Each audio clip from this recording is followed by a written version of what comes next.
तनाव भरा जीवन, बदलती हुई जीवन शैली कई बार हमारे जीवन को या फिर मैं कहूँ कि हमारे शरीर को अस्त व्यस्त कर देती है। कई तरह की बीमारियां उत्पन्न हो जाती हैं जिसका हम लोग कई साल से इलाज कर रहे आते हैं, लेकिन उसके बावजूद भी हमें सिर्फ निराशा ही हाथ लगती है। दर्शकों, आपके साथ ऐसा ना हो इसीलिए आज आपके लिए कार्यक्रम हम लोग लेकर आए हैं आरोग्य में आप सभी दर्शकों का बहुत बहुत स्वागत है और मैं हूं आपकी दोस्त आंचल। कार्यक्रम को आगे बढ़ाएंगे, लेकिन उससे पहले आज के विषय की हमारी एक खास रिपोर्ट। यह बोलचाल की भाषा में लाल आंख या आंख आने के नाम से जाना जाता है। यह आमतौर पर एक आंख से शुरू होती है, लेकिन कुछ घंटों के बाद भी दूसरी आंखों में भी फैल जाती है।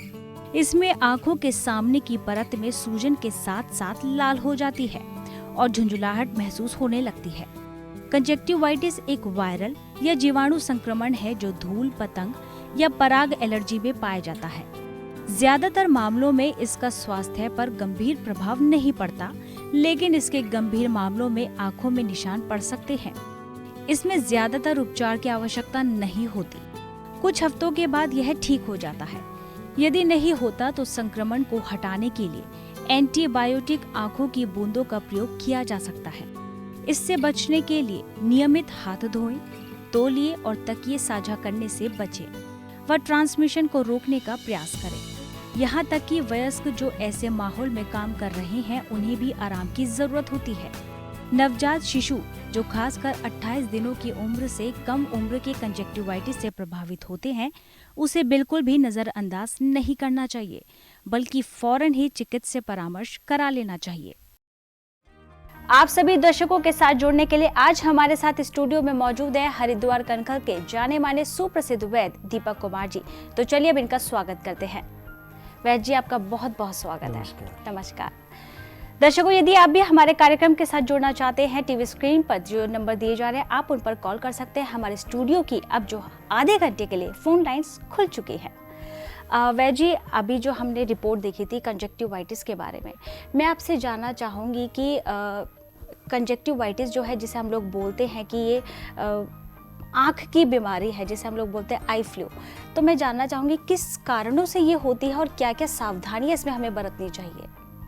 आंचल जी, हमारी आँख का जो बाहरी हिस्सा है सफ़ेद रंग का, इसके ऊपर एक झिल्ली होती है जिसको कंजक्टिवा कहते हैं, और इसमें जब इन्फेक्शन हो जाए तब उसको कहते हैं कंजक्टिवाइटिस।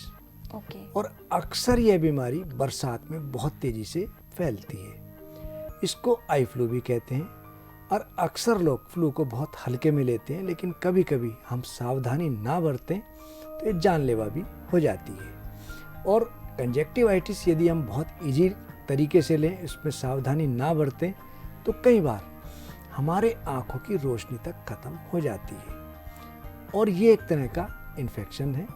हाथ मिलाने से, किसी दूसरे के कपड़े प्रयोग करने से, आँख से आँख मिलाकर बात करने से अक्सर ये बहुत तेज़ी से बढ़ती है। और इसके कारण हमारी आँखों में जलन होना, पानी आना, टीवी देखना या पढ़ने में बहुत दिक्कत होना, आँखों के अंदर दाने हो जाना, ये इसके मुख्य लक्षण हैं।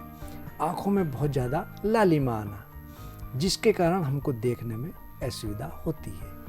दहा पाक जल अतिश्रावे, उष्ण भाफ द्रग पीत, पित्त अपयश्चंदी रोग में, स्पर्श चाहे शीत। इसमें आँखों में ठंडक हमको अच्छी लगती है और धूप में जाना हमको बहुत बुरा लगता है। बिना चश्मे के हम जाए तो हमारी आंखें चुंधियाने लगती हैं। पित्त लक्षण सब जा विषय, अधिक ललाई आत, रक्त रोग अवयस्यंद में, उष्ण अश्रु अतिपात। इसमें आंखों से बहुत ज़्यादा पानी आने लगता है और हम अपने आप, बहुत से लोग कुछ दवाइयों का प्रयोग करने लगते हैं। कभी कभी यह प्रयोग बहुत घातक सिद्ध होते हैं और हम अपनी आंखों की रोशनी से हाथ धो बैठते हैं। इस बीमारी में सावधानी बहुत बरतनी चाहिए। किसी योग्य चिकित्सक से ही अपना ट्रीटमेंट कराना चाहिए और सावधानी के रूप में किसी दूसरे के कपड़े ना पहने, उनके कपड़े, तौलिया इत्यादि प्रयोग ना करें। बहुत ज़्यादा हाथ से ना रगड़ें आँखों को, और आँखों में ठंडे पानी से हम जितनी बार इसको धोएंगे, मुंह में कुल्ला ये पानी भर के यदि हम 8-10 बार आँखों को धोते रहें तो हमको बहुत लाभ मिलता है। वैद्य जी, हमारी टीम ने आपके एक पेशेंट से बात की थी, तो क्या कुछ कहा उन्होंने और कैसे कैमरे के सामने उन्होंने आपको कोटि कोटि धन्यवाद किया है, तो जान लेते हैं। जी, मैं आनंद तिवारी हरदोई से आया हूँ, हरदोई का रहने वाला हूँ। मुझे 4-5 साल से सोराइसिस की बीमारी थी। काफ़ी जगह मैंने इलाज कराया, कोई लाभ नहीं मिला। मुझे वैद्य जी से टीवी पे वैद्य जी का कुछ प्रचार देखा मैंने, तो यहाँ पे आया हूँ। मैं हरिद्वार में वैद्य जी के पास आया हूँ। इन 4-5 महीने से इलाज करा रहा हूँ, अच्छा फ़ायदा हुआ है। वैद्य जी, ये थे आनंद तिवारी हरदोई से, जिन्होंने बताया कि 4-5 साल से जो है इनको सोराइसिस की प्रॉब्लम थी। काफ़ी इलाज कराने के बावजूद भी इनको कोई आराम नहीं मिला, लेकिन इन्होंने टीवी पे ये प्रोग्राम देखा, जिसके बाद ये आपके संपर्क में आए और आपने इनको आयुर्वेदिक ट्रीटमेंट पिछले कुछ टाइम से आप दे रहे हैं। तो क्या ट्रीटमेंट आपने इनको दिया? आचार्य जी, ये बहुत दुष्ट वर्ग की बीमारी है। हमारी बॉडी के सेल्स सबके बनते हैं, मरते हैं, बनते हैं, मरते हैं, सभी के साथ है। लेकिन कई बार अननोन कारण से बनने ज़्यादा हो जाएं, मरने कम हो जाएं, तब इस प्रकार की बीमारी बनती है। इसको आयुर्वेद में कहा मंडल कुष्ठ, यानी कि सोराइसिस। कुष्ठ तो नहीं है, लेकिन कुष्ठ की तरह ये बहुत ज़्यादा दुष्ट है। और इसमें कई बार किसी मौसम में या किसी चीज़ के सेवन से हमारे शरीर में इस कदर खुजली आती है कि खुजा खुजा के हम खून तक निकाल देते हैं और वहाँ पर सफ़ेद सफ़ेद खाल के चकते बन जाते हैं। और इस बीमारी में सबसे पहले ज़रूरी है कोष्ठ शुद्धि, पेट साफ रहे, बॉडी के टॉक्सिन्स पास आउट हों। उसके लिए मैंने इनको प्रवाही का चूर्ण सेवन कराया। दूसरा, आयुर्वेद की एक बहुत प्रसिद्ध दवा है पंचतिक्त घृत गुग्गुल। दूसरा, आरोग्यवर्धिनी।